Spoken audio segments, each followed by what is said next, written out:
తాకట్టులో ఉన్న బంగారాన్ని విడిపించి ఆ రోజు ఆన్లైన్ రేటుకే మేము కొంటాం. Sharma gold company. నమస్తే, వెల్కమ్ టు సుమన్ టీవీ. నేను మీ సుమన్ టీవీ ఉష. అక్టోబర్ మాసానికి సంబంధించి 12 రాసుల వారికి అసలు ఏ విధంగా ఉండబోతుంది, ప్రత్యేకించి ఏ విషయాల్లో జాగ్రత్తలు వహించాలి అండ్ దాంతోపాటు కొన్ని రాసుల వారికి అనుకూలించినప్పుడు ఖచ్చితంగా కొన్ని హోమాలు కూడా ఉంటుంటాయి. ఆ హోమాలు ఎప్పుడైతే మనం నిర్వహిస్తూ ఉంటుంటామో విద్య అండ్ దాంతోపాటు ఉద్యోగం, వైద్యరీత్యా మనం చూసుకుంటుంటే కొన్ని విషయాల్లో ల్యాగ్ ఉంటూ ఉంటుంది, కలిసి రావట్లేదు, వ్యాపారంలో లాస్ అవుతుందని చెప్తుంటుంటారు. ఎస్పెషల్లీ కొన్ని రాసుల వారికి శనికి సంబంధించి ఏదైతే ఉంటుందో బాగుండట్లేదు, అనుకూలించట్లేదు అని కూడా చెప్తూ ఉంటుంటారు. వాటన్నింటికి సంబంధించి ఏ విధంగా ఉండబోతుంది, ఏ విషయాల్లో జాగ్రత్తలు వహించాలో సురేష్ గారిని అడిగి తెలుసుకుందాం. నమస్తే సురేష్ గారు. నమస్కారం అండి ఉషా గారు. ఇవాళ గనక మనం చూసుకుంటే కర్కాటక రాశి వారికి అక్టోబర్ మాసాంతం అసలు ఏ విధంగా ఉండబోతుంది అంటారు? ఈ రాశి వాళ్ళు ఏ ఏ విషయాల్లో జాగ్రత్తలు వహించాలి అంటారు? సో మనం చూసుకుంటే ఉషా గారు, అక్టోబర్ మంత్, ఈ మంత్ మనకేమవుతుందంటే ఆశ్వీజ మాసంతో స్టార్ట్ అవుతుందని మనం చెప్పుకోవాలి. ఆశ్వీజ మాసం అనగానే మనకు ఫస్ట్ గుర్తొచ్చేది నవరాత్రులు, దీపావళి పండగ, ధనత్రయోదశి, నరక చతుర్దశి, ఇలా అనేక రకమైన పర్వదినాలు ఉన్న గొప్ప మాసం మనం చెప్పుకోవాలి. 10వ మంత్ అనమాట. ఈ మంత్ ఒక విశేషం ఏంటంటే ఈ మంత్లో పుట్టిన వాళ్ళు గొప్ప వాళ్ళు అయిపోతారు అనమాట. సో కర్కాటక రాశి వారికి మనం చూసుకుంటే వీళ్ళకి పునర్వసు 4వ పాదం, పుష్యమి 1, 2, 3, 4 పాదాలు, ఆశ్లేష 1, 2, 3, 4 పాదాలకు సంబంధించిన వాళ్ళంతా మనం కర్కాటక రాశి వారిగా మనం చెప్పుకుంటాం అనమాట. అంతేకాకుండా పేరు బలం కనుక మనం చూసుకుంటే వీళ్ళకి హీ, హూ, హే, హో, డా, డీ, డు, డే, డో, ఈ అక్షరాలు మోరార్లెస్ వేరే ఈ సౌండ్తో ఉన్న పేరు ఉన్న వాళ్ళంతా కూడా మనకి కర్కాటక రాశి అని చెప్పుకుంటారు అనమాట.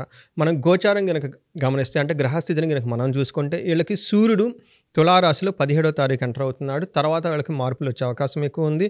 తర్వాత కుజుడు, తర్వాత బుధుడు వచ్చేటప్పుడు అక్టోబర్ 10వ తారీఖునే తులాలకు షిఫ్ట్ అవుతూ ఉన్నారు. తర్వాత శుక్రుడు వచ్చేటప్పటికి వృశ్చిక రాశిలో 13వ తారీఖు, కుజుడు 20వ తారీఖున అక్టోబర్లో మారుతున్నారు అనమాట. అంటే ఈ 4 రకాల ప్లానెట్స్ మారటం వల్ల వీళ్ళు కర్కాటక రాశి వాళ్ళకి జీవితంలో కొన్ని రకాలుగా అనుకూలంగా, కొన్ని రకాలుగా ప్రతికూలంగా ఉండే అవకాశం ఎక్కువగా ఉంది. అవేంటో మనం చూద్దాం. ఇందులో మనం వచ్చేటప్పటికి జ్యోతిష శాస్త్రంలో 2-3 ప్యాటర్న్లు చెప్తారండి ప్రిడిక్షన్ చెప్పడానికి. అందులో ఒక ప్యాటర్న్ ఏంటంటే, ఒక ఫస్ట్ సిస్టమ్ ఏంటంటే సూక్ష్మ గోచారం, లఘు గోచారం అని చెప్తారనమాట. దీని ప్రకారం కనుక చూసుకుంటే వీళ్ళకి ఎలా ఉంటుందంటే, సూర్యుడు వీళ్ళకి లక్ష్మీదేవి వీళ్ళ ఇంటికి వచ్చే అవకాశం ఎక్కువగా ఉంది 15th బిఫోర్. ఆ తర్వాత శారీరకంగా కొంచెం ఇబ్బంది పడే అవకాశం ఎక్కువగా ఉంది. శత్రువుల వల్ల భయం ఎక్కువగా ఉంది. తర్వాత ఓవరాల్గా చూసుకుంటే వీళ్ళ కుటుంబ సభ్యులతోటి, ఫ్యామిలీస్ తోటి, ఫ్రెండ్స్ తోటి ఆహ్లాదం గడిపే అవకాశం ఎక్కువ ఉందని మనం చెప్పుకోవాలి. అదే 17th తర్వాత చూసుకుంటే వీళ్ళకి మానహాని అంటే అగౌరవం జరిగే సంఘటనలు వీళ్ళకి చోటు చేసుకుంటే, తర్వాత శత్రువుల ద్వారా పీడ ఉంది. తర్వాత రావాల్సిన ధనం రాక ఇబ్బందులు పడే అవకాశం ఎక్కువగా ఉంది. ఏదో కొద్దిగా బెటర్గా ఉందంటే కనుక పుత్రుల ద్వారా, సంతానం ద్వారా సుఖం పడే అవకాశం ఎక్కువగా ఉందని మీరు చెప్పుకోవాలన్నమాట. ఈ ప్రకారం మనం సూక్ష్మ గోచారం ప్రకారం మనం చూసుకోవచ్చు. అంటే గ్రహస్థితిని బట్టి, గ్రహ మార్పుని బట్టి 4th ఇంట్లో వీళ్ళకి సంచారం జరగటం వల్ల 17th నుంచి 27th లేదా మంత్ అండ్ ఎలా ఉంటుందంటే వీళ్ళకి మిక్స్డ్గా ఉంటుందని చెప్పుకోవాలన్నమాట. కొన్నిట్లో చాలా పాజిటివ్గా ఉంటుంది, కొన్నిట్లో కొంచెం ఇబ్బంది పడే అవకాశం ఎక్కువగా ఉంది. దేంట్లో అనుకూలంగా ఉంటుందంటే ఫస్ట్ ధనలాభం ఉంటుంది, గుర్తుపెట్టుకోండి. సెకండ్, థర్డ్, 4th వీక్లో ధనలాభం వచ్చే అవకాశం ఎక్కువ ఉంది. హెల్తీగా ఉంటారు, బంధువులతోటి, మిత్రులతో కలిసి ఉంటారు, అధికారులను కలుస్తారు, పెద్దలతో బాగా సంభాషించి వీళ్ళకి కావాల్సిన వ్యవహారాలన్నింటినీ చక్కగా చూసుకుంటారు. కార్యసిద్ధి ఉంది, మనసులో కోరికలన్నీ నెరవేరుతాయి అని చెప్తారు అనమాట. కానీ ఇదే శని వచ్చేటప్పుడు 4వ ఇంట్లో ఉండటం వల్ల ఏమవుతుందంటే సుఖహాని అంటే చక్కగా భోజనం చేయకపోవటం, తర్వాత నిద్ర సరిగా పట్టకపోవటం, ప్రయాణాలు కనుక చేస్తే విఘ్నాలు రావటం, అనారోగ్యం ఉండటం, అప్పుల ఒత్తిడి, సంసారానికి సుఖానికి సంబంధించిన విషయాల్లో, భోగము, లగ్జరీ, కంఫర్ట్కి సంబంధించిన విషయాల్లో కొంచెం ఇబ్బంది పడే అవకాశం ఎక్కువ ఉందని మనం చెప్పుకోవాలన్నమాట. అదే మనకి కుజుడు కనుక చూసుకుంటే వీళ్ళకి 20th వరకు కొంచెం మిక్స్డ్ రిజల్ట్ ఇస్తున్నారు. కొన్ని విషయాల్లో బాగుంది, కొన్ని విషయాల్లో బాగలేదు అనమాట. ఏ విషయాల్లో బాగుందంటే ధనలాభం చూపిస్తుందండి. కుజుడు వచ్చేటప్పటికి మనకు సూర్యుడు ప్రకారం ఎవరు చూసుకున్నా ఈ రాశి వాళ్ళకి ధనలాభం బాగుంది, ఆరోగ్యం బాగుంటుంది, కోరుకునే వస్తువులన్నీ దొరుకుతాయని చెప్పుకోవాలి. పేరు ప్రఖ్యాతులు వస్తాయి, అధికారులను కలుస్తారని చెప్తున్నారు అనమాట. అయితే వీళ్ళకి 12th హౌస్, 7th హౌస్లో దృష్టి ఉండటం వల్ల వీళ్ళకి అతిగా ఖర్చులు పెట్టే అవకాశం ఎక్కువగా ఉంది. అనేక రకాలుగా ఖర్చులు పెరుగుతాయి. స్త్రీలతో వివాదాలము, పలుకుబడి తగ్గుతుంది సమాజంలో అని చెప్పుకోవాలన్నమాట. అలానే 7th హౌస్లో ఉండటంతో బంధువులతో గొడవ, సోదరులతో గొడవ పడే అవకాశం, భార్యతో మాట పట్టింపులు వచ్చే అవకాశం ఎక్కువ ఉందని చెప్పుకోవాలన్నమాట. ఓవరాల్గా చూస్తే మార్స్ విషయంలో వీళ్ళకి 50-50గా ఉంది, సూర్యుడి విషయంలో కూడా వీళ్ళకి 50-50 అని చెప్పుకోవాలన్నమాట. అయితే 20th నుంచి 30th వరకు కుజుడు వల్ల కొంచెం ఇబ్బంది కలిగే అవకాశం ఎక్కువ ఉంది. ఫస్ట్ హెల్త్ రిలేటెడ్ విషయాల్లో కాంప్లికేటెడ్గా ఉంటుంది కాబట్టి హెల్త్ జాగ్రత్తగా చూసుకోవాలి. గాయాలు అయ్యే అవకాశం ఎక్కువగా ఉంది, జాగ్రత్తగా ఉండాలి ఫిజికల్గా. బంధువులతో వైరాగం. రెండోది యక్ష రాక్షస పీడలు అని చెప్తారు. అంటే మనకేంటంటే డాక్టర్ దగ్గరికి వెళ్ళి చూపించుకోవాల్సిన పెద్ద పెద్ద రోగాలు కాదు, అలా అని మనం కంఫర్టబుల్గా ఉండలేదు అంటే తెలవకుండా బాధపడటం, తలనొప్పి రావటం, కాళ్ళు రాత్రిపూట పడుకున్నప్పుడు పిక్కలు లాగటం, ఈ విషయాలని చెప్పేసి కొన్ని రకాలైన బాధలతో పడుతూ ఉంటాయి. సమస్యలు వచ్చే అవకాశం ఉంది. కరెక్ట్, బాగా చెప్పారు. సో వాహనాల వల్ల గాయాలు అయ్యే అవకాశం ఎక్కువగా ఉంది. 4th హౌస్లో ఉండటం వల్ల క్రూర బుద్ధి వచ్చేస్తుంది వీళ్ళకి. బంధువులతో గొడవ పడే అవకాశం ఉంది. రోగపీడ, ఆరోగ్య భంగం జరిగే అవకాశాలు ఎక్కువగా ఉన్నాయి. అది 8th హౌస్లో ఉండటం వల్ల 8th హౌస్ దృష్టి ఉన్నా కానీ, 8th హౌస్లో ప్లానెట్ ఉన్నా కానీ, 8th హౌస్ దుస్థానం అని మనకి జ్యోతిష శాస్త్రంలో చెప్తారు. కాబట్టి వీళ్ళకి వల్ల ధనలాభము, అవమానాలు, అప్పుల వల్ల బాధ కలిగే అవకాశం ఎక్కువగా ఉంది. ఒక రకంగా చూసుకుంటే 20th నుంచి మంత్ ఎండ్ వరకు కుజుడు వీళ్ళకి సరైన సౌఖ్యాన్ని ఇవ్వకుండా కొంచెం ఇబ్బందులు పెట్టే స్థితిలో ఉన్నారని చెప్పుకోవాలన్నమాట. అయితే వీళ్ళకి కొంచెం లక్ బాగా కలిసి వచ్చే విషయం ఏంటంటే వీళ్ళకి శుక్రుడు బాగా యోగ్యతను ఇస్తాడు. శుక్రుడు జ్యోతిష శాస్త్రం ప్రకారం మనకంటే భోగకారకుడు, లగ్జరీ, కంఫర్ట్, డిగ్నిటీ అనేవి ఇచ్చే ఈ ప్లానెట్ వీళ్ళకి అనుకూలంగా ఉండటంతో కుజుడు కొంచెం ఇబ్బంది పెట్టినా ఈ గ్రహం అనుకూలంతో వీళ్ళు చక్కగా ఉంటారు. ఎలా ఉంటే బాగుంటుందంటే వీళ్ళకి ఎంప్లాయీస్, వీళ్ళకి కింద కనుక ఎవరైనా కనుక అసిస్టెంట్స్ ఉంటే బాగా చక్కగా సపోర్ట్ చేస్తారు. తర్వాత పరివారం కలిగి ఉంటారు. ఎక్కడికైనా వెళ్ళినా కానీ కుటుంబంతో చక్కగా కలిసేసి వెళ్ళే అవకాశం ఎక్కువగా కనిపిస్తుంది. ప్రతిరోజు సుఖభోజనము, ఓకే, ధనధాన్య వృద్ధి ఇష్టానుసారం ఉంటుంది. శత్రువులు నశించబడతారు, తృప్తిగా ఉంటారు అని చెప్పేసి మనకి 5th హౌస్లో ఉంటుంది. కానీ 11th హౌస్లో కూడా దృష్టి ఉండటంతో వీళ్ళకి ఏమంటారు, శరీరం కాంతివంతంగా ఉంటారు, కీర్తివంతంగా ఉంటారు, ఇష్టమైన కార్యాలు బాగా పాల్గొంటారు, ధనలాభం ఉంది. తర్వాత క్షీరాన్న భోజనం అంటే చక్కగా వీళ్ళు పాయసం కానీ, పరవాణం కానీ, ప్రసాదాలు రకరకాలు తినే అవకాశం ఎక్కువగా ఉంది. మిత్రులతోటి చక్కగా ఉంటారు, ధనలాభం, జయము కలిగిస్తూ ఉందన్నమాట. శుక్రుడు చాలా యోగ్యతను ఇస్తున్నారు. రవి వచ్చేటప్పుడు కుజులు కొంచెం మిక్స్డ్గా ఉన్నారని చెప్పుకోవాలి. ఓవరాల్గా చూసుకుంటే వీళ్ళకి ఒక 60-70% చాలా బాగుందని మనం చెప్పుకోవాలండి. అలానే మనకి ఇంకొక ప్యాటర్న్ కూడా ఉంది. మరి దీన్ని ఏమంటారంటే మనకి అంగగోచారం అని కూడా అంటారు. అంటే నక్షత్రం ప్రకారం ఇంకా కొంచెం క్లియర్గా మనకి ప్రిడిక్షన్ చెప్పుకోవచ్చు వీళ్ళ గురించి. సో పునర్వసు నక్షత్రం వాళ్ళు కనుక చూసుకుంటే వీళ్ళకి 5 విషయాల్లో అనుకూలంగా ఓన్లీ ఒక్క విషయమే ఉంది. మిగతా 4 విషయాల్లో అంత సరిగా లేదు. 3 విషయాలు సరిగా, టోటల్గా 4 ఫ్యాక్టర్స్లో 4 విషయాల్లో ఒకటి బాగుంది, మిగతా 3 బాగలేవు. ఫస్ట్ భయపడతారు, వీళ్ళకి ఎందుకో తెలవదు కానీ అతిగా భయపడే అవకాశం ఎక్కువ ఉంది. కాబట్టి భయం పడకుండా, ఎందుకంటే ఇది టెంపరీ పీరియడ్ కాబట్టి ఒక 10 days తర్వాత మళ్ళీ ప్లానెట్ చేంజ్ అయిపోతుంది కాబట్టి నెక్స్ట్ మంత్కి బాగుంటుంది కాబట్టి భయపడే అవసరం లేదు.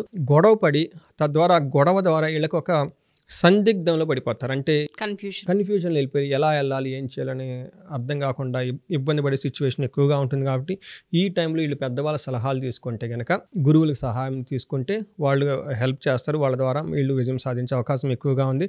ఫైనల్గా పునర్వసు వాళ్ళకి అప్స్ అండ్ డౌన్స్తో మంత్ అనేది విజయవంతంగా ఉంటుంది అనేసి మనం పునర్వసు వాళ్ళకి చెప్పుకోవచ్చు.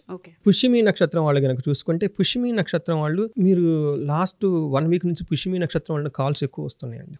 అదే చెప్తారు రీజన్ ఎందుకు కాల్స్ వస్తుంది అనేది. సో వీళ్ళు కనుక మనం చూసుకుంటే పుష్యమి నక్షత్రం వాళ్ళు 4 విషయాల్లో 2 అనుకూలంగా ఉంది, 2 ప్రతికూలంగా ఉన్నాయి అని చెప్పుకోవాలన్నమాట. ఫస్ట్ భయపడతారు, సందిగ్ధతో పడుతూ ఉంటారు, కష్టపడుతూ ఉంటారు. అయితే ఏ విషయాలు అనుకూలంగా ఉందంటే విదేశాగమనం, ఎవరైనా ఫారిన్ కంట్రీ వెళ్ళాలనుకుంటే ఇది బెస్ట్ టైం అని మనం చెప్పుకోవాలి. తర్వాత ఈ మంత్ అంతా కూడా ఓవరాల్గా వీళ్ళకి కూడా విజయం వచ్చే అవకాశం ఎక్కువగా ఉంది. అయితే ఆశ్లేష నక్షత్రం వాళ్ళు కనుక మనం చూసుకుంటే వీళ్ళకి 5 విషయాలు 2 విషయాలు బాగలేదు, 3 విషయాలు చాలా బాగుంది, పాజిటివ్గా ఉందని చెప్పుకోవాలి. ఈ ఆశ్లేష నక్షత్రం వాళ్ళు భయపడే సిచ్యువేషన్ వచ్చే ఎక్కువ అవకాశం ఉంటుంది. కన్ఫ్యూజన్ అరైజ్ అయ్యి టఫ్గా ఉండే సిచ్యువేషన్ ఫేస్ చేసే ఒక సిచ్యువేషన్ కూడా వస్తుంది. కానీ ఎవరైనా ఫారిన్ కంట్రీ వెళ్ళాలనుకుంటే ఈ టైం ఇది వాళ్ళకి బెస్ట్ టైం అని మనం చెప్పుకోవాలి. అంతేకాకుండా వీళ్ళకి జయం వస్తుంది, జయంతో పాటు ఐశ్వర్యం కూడా వీళ్ళ ఇంటికి వచ్చే అవకాశం ఎక్కువగా ఉంది. సో ఈ ప్రకారంగా చూసుకుంటే మనం ఆశ్లేష నక్షత్రం వాళ్ళకి చాలా బాగుందని మనం చెప్పుకోవాలి. అయితే ఇక్కడ మృత్యు నక్షత్రాలను కొన్ని ఉంటాయండి ఉషా గారు. ఈ మృత్యు నక్షత్రాలు ఎప్పుడూ ఉండవు, అప్పుడప్పుడు కొన్ని సందర్భాల్లో కొన్ని నెలలు మాత్రమే వస్తూ ఉంటాయి. పుష్యమి నక్షత్రం వాళ్ళు మీకు ఇందాక చెప్పాను చూసారా, నాకు పుష్యమి నక్షత్రం వాళ్ళు కాల్స్ ఎక్కువ వస్తూ ఉంటాయి అని. దానికి రీజన్ ఏంటంటే వీళ్ళకి మృత్యు నక్షత్రాలను ఉత్తర భాద్ర చిత్తా మీద వీళ్ళకి 11th నుంచి 24th వరకు సూర్యుడు ప్లస్ కేతు రాహు యొక్క ఇంపాక్ట్ ఉండటంతో వీళ్ళకి మానసికంగా ప్లస్ శారీరకంగా ఇబ్బంది పడే అవకాశం ఎక్కువగా ఉంది. కాబట్టి పర్టికులర్ 11th నుంచి 24th వరకు ఈ డేట్స్లో వీళ్ళకి చాలా కేర్ఫుల్గా ఉండాలనేది ఒక సూచన. అంతేకాకుండా ఆశ్లేష నక్షత్రం వాళ్ళకి రాంగ్ డెసిషన్ తీసుకునే అవకాశం ఎక్కువగా ఉంది. బుద్ధి నాశనము ప్లస్ ధననాశనం చూపిస్తుంది. కాబట్టి ఈ విషయాలను గుర్తుపెట్టుకొని ప్లాన్ బి పెట్టుకొని ఆల్టర్నేటివ్ పెట్టుకొని హడావుడి పడకుండా వేరే వాళ్ళ హెల్ప్తో కనుక తీసుకుంటే చక్కగా ఉంటుందని చెప్పేసి మనకు జ్యోతిష శాస్త్రం ద్వారా చెప్పబడుతుందండి. ఒక హాఫ్ మంత్ బాగుంది, హాఫ్ మంత్ కొంచెం ఇబ్బందులు ఉన్నాయని చాలా క్లియర్గా అర్థమవుతుంది. ఎస్పెషల్లీ ఫినాన్షియల్ అండ్ దాంతోపాటు సత్సంబంధాల్లో కొంత మిస్కమ్యూనికేషన్స్ కనిపిస్తూ ఉన్నాయి. కాబట్టి ఫినాన్షియల్ ఎక్కువ మేజర్ పాత్ర చూపిస్తూ ఉంటుంది సురేష్ గారు. ఎందుకంటే ఇన్వెస్ట్మెంట్ గానో లేదు అంటే వ్యాపారానికి సంబంధించి ఇంకేదైనా డబ్బనో ఆగిపోయినప్పుడు చాలా ఇబ్బందులు క్రియేట్ అవుతూ ఉంటుంటాయి. వీళ్ళకి జాతక రీత్యా ఒకసారి చూపించుకోవాలి అనుకున్నా లేదా పరిహారం రీత్యా ఏదన్నా ఒక హోమం చేయించుకోవాలి అనుకున్నా మనం చేసే అవకాశం ఉంటుంది అంటారా కర్కాటక రాశి వారికి? కర్కాటక రాశికి మీరు చెప్పినట్లు అంటే అందులో పుష్యమి నక్షత్రం వాళ్ళకి మహామృత్యుంజయ హోమం చాలా రికమెండేషన్ చేస్తా ఉండి. మహామృత్యుంజయ హోమం కనుక మనకి చేస్తే చాలా చాలా బాగుంటుంది. అలానే మనం చెప్పుకున్నట్టు ఇంకొక నక్షత్రం ఏదంటే వాళ్ళకి కుబేర పాశుపత హోమం కనుక మనం చేస్తే పునర్వసు నక్షత్రం వాళ్ళకి ధన ప్రవాహం వస్తుందని చెప్పుకోవాలన్నమాట. అలానే రేవతి నక్షత్రం వాళ్ళకి మన్యుసూక్త తర్వాత పాశుపత హోమం అని ఒక హోమం ఉంటుంది. ఇవి చేస్తే శత్రు బాధలు అంటే కనపడని బాధలు ఉంటాయి. వీళ్ళకి యక్ష రాక్షస పీడలు ఉన్నాయన్నమాట. ఇలాంటి గనక చేసుకోగలిగితే వాళ్ళు చాలా బాగుంటుంది అనమాట. అందులో ఆశ్వీజ మాసం కాబట్టి పండగల మాసం కాబట్టి అమ్మవారి కృపతో ఈ నవరాత్రులు చక్కగా వాళ్ళు గనక అమ్మవారి దగ్గర భక్తిగా ఉండి పూజలు చేస్తూ ఆధ్యాత్మికంగా ఉండి వాటితో పాటు గనక ఈ హోమాలు గనక ఇంకా ఆచరించగలిగితే ఈ సంవత్సరం అంతా వాళ్ళకి చాలా చక్కగా ఉంటుంది. మనం వాళ్ళకి ఏం కోరుకుంటామంటే వాళ్ళకి అష్టైశ్వర్యాలు భోగభాగ్యాలు కలగాలని ఇబ్బందులు లేకుండా ఉండాలని చెప్పేసి మనం కోరుకుందాం. ఎగ్జాక్ట్లీ. సో ఎవరైతే కర్కాటక రాశి వారు మా ఈ వీడియో చూస్తూ ఉంటుంటారో సురేష్ గారు చెప్పిన విధంగా ఈ రాశిలో ఉన్న ప్రతి ఒక్క నక్షత్రం వాళ్ళు కూడా కొన్ని ఇబ్బందులు మనకు కనిపిస్తూ ఉన్నాయి. కాబట్టి వాటి నుంచి బయటపడాలి అనుకున్నా లేదా హోమాలు మీరు చేయించుకోవాలి అనుకున్నా లేదా జాతకరీత్యా ఒకసారి చూపించుకోవాలి అనుకున్నా సురేష్ గారు అవైలబుల్గా ఉంటారు. కింద స్క్రోల్ అవుతున్న కాంటాక్ట్ నెంబర్ని కనుక మీరు కాంటాక్ట్ చేయగలిగితే సురేష్ గారి మీకు పూర్తి వివరాలను ఇచ్చే అవకాశం ఉంటుంది. ఎస్పెషల్లీ ఈ మాసం అంతా ఆధ్యాత్మికతతో కూడిన మాసం కాబట్టి నవరాత్రులు కూడా ఉంటాయి. అమ్మవారికి దగ్గరగా వెళ్ళే అవకాశం కూడా ఉంటుంది. కాబట్టి హోమాలు చాలా ఇంపాక్ట్ని క్రియేట్ చేస్తూ ఉంటుంది మీ జీవితాల్లో.